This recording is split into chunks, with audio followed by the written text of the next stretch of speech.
Spiritual देव ज्ञान। ओम नमः शिवाय। प्रिय भक्तों, आपका हमारे चैनल स्पिरिचुअल देव ज्ञान में स्वागत है। श्रवण महात्म्य तीसरा अध्याय आज हम आपको इस वीडियो में सुनाएंगे। श्रवण माह में की जाने वाली भगवान शिव की लक्ष्य पूजा का वर्णन। तो चलिए शुरू करते हैं। संत कुमार बोले, हे भगवान, आपने श्रावण मासों का संक्षिप्त वर्णन किया है। हे स्वामिन, इससे हमारी तृप्ति नहीं हो रही है, अतः आप कृपा करके विस्तार से वर्णन करें। मैं कृत्य हो जाऊंगा। ईश्वर बोले, हे योगीश, जो बुद्धिमान नक्त व्रत के द्वारा श्रावण मास को व्यतीत करता है, वह 12 महीनों में नक्त व्रत करने के फल का भागी होता है। नक्त व्रत में दिन की समाप्ति के पूर्व सन्यासियों के लिए एक रात्रि में गृहस्थों के लिए भोजन का विधान है। उसमें सूर्य अस्त के बाद की 3 घड़ियों को छोड़कर नक्त भोजन का समय होता है। सूर्य के अस्त होने के पश्चात 3 घड़ी संध्या काल होती है। संध्या बेला में आहार, मैथुन, निद्रा और चौथा स्वाध्यान, इन चारों कर्मों का त्याग कर देना चाहिए। गृहस्थ और यति के भेद से उनकी व्यवस्था के विषय में मुझसे सुनिए। सूर्य के मंद जाने पर जब अपनी छाया अपने शरीर से दोगुनी हो जाए, उस समय के भोजन को यति के लिए नक्त भोजन कहा गया है। रात्रि भोजन उनके लिए नक्त भोजन नहीं होता। तारों के दृष्टिगत होने पर विद्वानों ने गृहस्थ के लिए नक्त कहा है। यति के लिए दिन के 8 भाग के शेष रहने पर भोजन का विधान है। उसके लिए रात्रि में भोजन का निषेध किया गया है। गृहस्थ को चाहिए कि वह विधि पूर्वक रात्रि में नक्त भोजन करे और यति, विधवा तथा विदुर व्यक्ति सूर्य के रहते नक्त व्रत करे। विदुर व्यक्ति यदि पुत्रवाहन हो तब उसे भी रात्रि में ही नक्त व्रत करना चाहिए।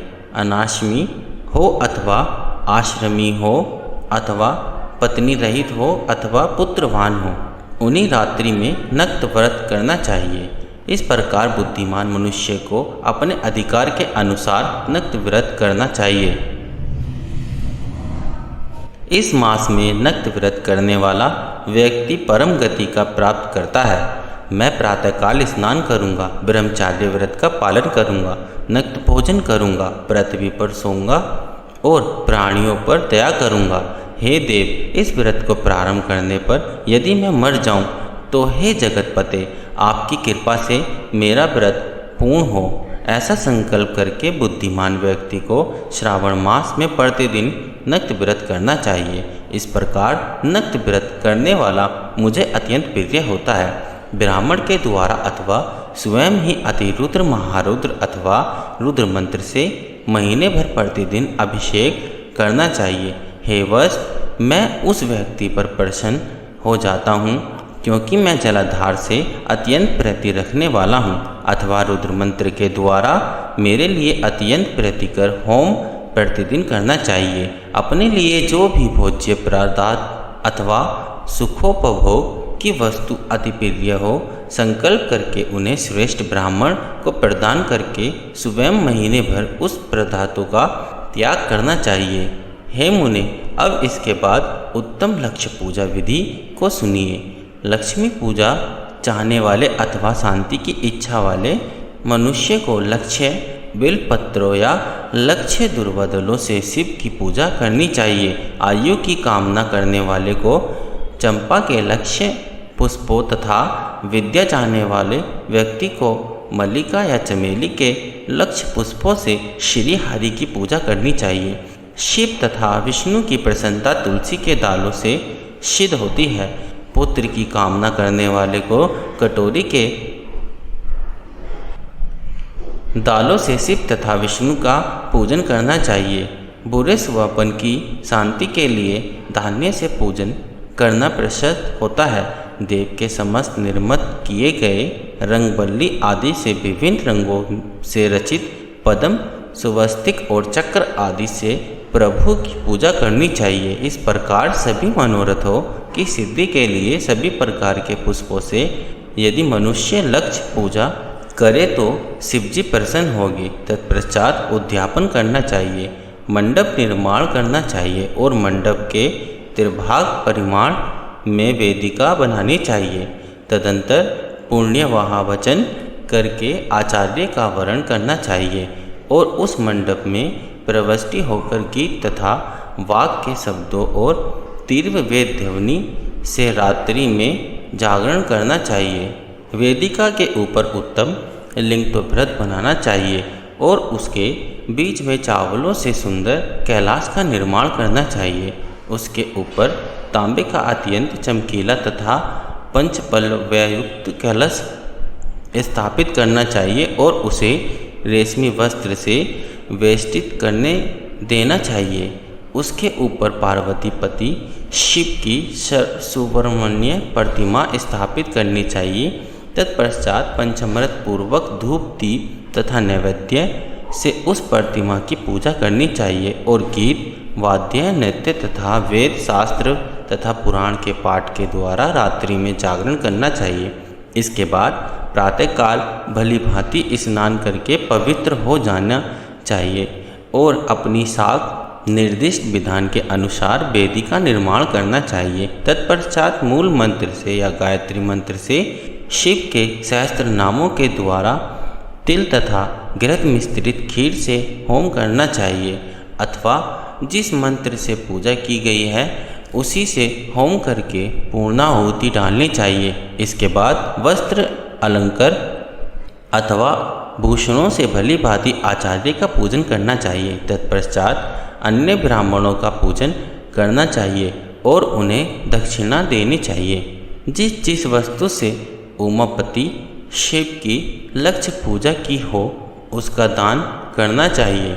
स्वर्णमयी मूर्ति बनाकर शिव की पूजा करनी चाहिए। यदि दीप कर्म किया हो तो उस दीपक का दान करना चाहिए। चांदी का दीपक और श्रवण की वर्तिका अर्थात बत्ती बनाकर उसे गोग्रस से भी कर सभी कामनाओं और अर्थ की सिद्धि के लिए उसका दान करना चाहिए। इसके बाद प्रभु से क्षमा प्रार्थना करनी चाहिए और अंत में 100 ब्राह्मणों को भोजन कराना चाहिए। हे मुने, जो व्यक्ति इस प्रकार पूजा करता है मैं उसका प्रसन्न होता हूँ।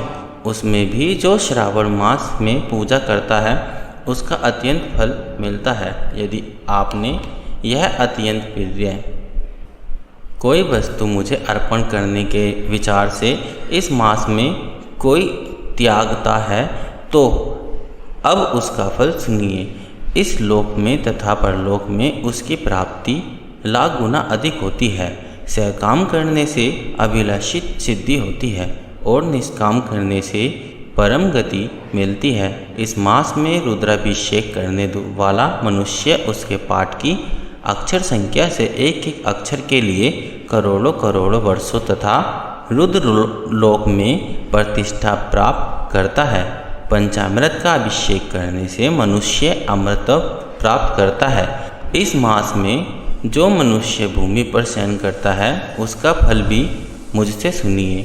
हे द्विज श्रेष्ठ, वह मनुष्य 9 प्रकार के रत्नों से जड़ी हुई सुंदर वस्त्र से आच्छादित बिछे हुए कोमल गद्दे से सुशोभित देश तकिए से युक्त स्वयं स्त्रियों से विभूषित रत्न निर्मित दीपों से मंडित तथा अत्यंत मृदु और गरुणाकार प्रवाल मणिकार निर्मित अथवा हाथी दांत की बनी हुई अथवा चंदन की बनी हुई उत्तम तथा शुभ शयन प्राप्त करता है। इस मास में ब्रह्मचर्य का पालन करने वाले की दृढ़ पुष्टि होती है। ओजबल शक्ति शरीर की दृढ़ता और जो भी धर्म के विषय में उपकार होता है वह सब उसे प्राप्त हो जाता है। निष्काम ब्रह्मचर्य प्रति को साक्षात ब्रह्म प्राप्ति होती है और सकाम को स्वर्ग तथा सुंदर देवांगाओं की प्राप्ति होती है। इस मास में दिन रात अथवा केवल दिन में अथवा भोजन के समय मौन व्रत धारण करने वाला भी महान वक्ता हो जाता है।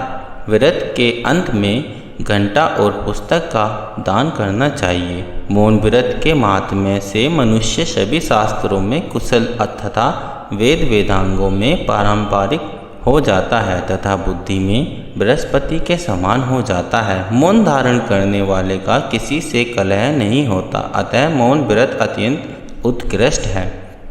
प्रिय भक्तों, इस प्रकार स्कंद पुराण के अंतर्गत ईश्वर संत शांत कुमार संवाद में श्रवण मास महात्म्य में नक्त व्रत लक्ष्य पूजा भूमि शयन मौन दिव्य कृत कृपूत कथन नामक तीसरा अध्याय पूर्ण हुआ। ओम नमः शिवाय।